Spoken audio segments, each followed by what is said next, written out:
અધિકારીને સીઓ સાહેબને મળવા ગયા તો શું ચર્ચા થઈને શા માટે બધા આજે 22મી રોજ તમામ આદિવાસી સમાજના તમામ આગેવાનો અમે ભેગા થઈને અમારે આવેદનપત્ર આપીને જે પણ ડિમોલેશન ગેરકાયદેસર કર્યું છે એના વિરોધમાં અમે આજે ભેગા થવાનું આહવાન હતું. અમે બધા જ કેવડિયા ખાતે હતા. ઘણા લોકોને ડિટેન પણ કર્યા છે, ઘણાને નજરકેદ પણ કર્યા છે.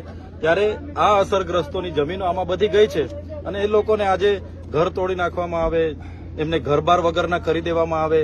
ત્યારે અમે સમગ્ર બધા જ લોકોની માંગ હતી કે અમે બધા જ સાથે જઈને રજૂઆત કરીશું.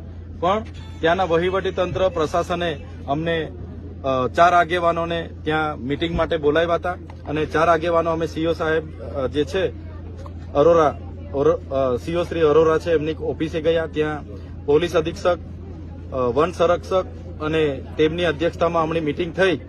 ત્યારે અમારી અડધો કલાક જેટલી ત્યાં આખી ચર્ચાઓ થઈ એક એક મુદ્દાની. તો એમણે હાલ તો અમને આશ્વાસન આપ્યું છે કે 6 દિવસ અઠવાડિયા દરમિયાન અમારા જે પણ પેકેજો હશે, જે પણ લોકોના ઘરો તૂટ્યા હશે અને એના પોતાના પુરાવા હશે અને રેગ્યુલર હશે તો એનું જે પણ વળતર આપવાનું થશે તે સરકારની ધારાધોરણ મુજબ અમે વળતર આપીશું એવું અમને એમણે જણાવ્યું છે.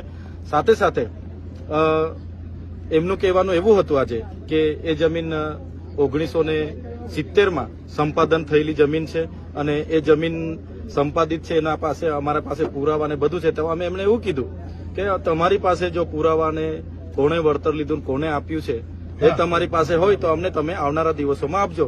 તો દિન 6 અઠવાડિયા બાદ એમણે તમામ પુરાવા અને જે લોકોના તોડેલા છે ને કદાચ એમની પાસે પોતાની માલિકીના ઘર તૂટી ગયા છે તો એમને વળતર આપવાની પણ એમણે અમને આજે આશ્વાસન આપ્યું છે. તો જોઈએ છે અમે આ લોકોને ન્યાય માટે આવનારા દિવસોમાં કાર્યક્રમો ફરી પણ આવા મોટા આપવાના થશે તો અમે આપીશું અને અમારા લડત જે છે એ સડકથી લઈને સદન સુધી ચાલશે.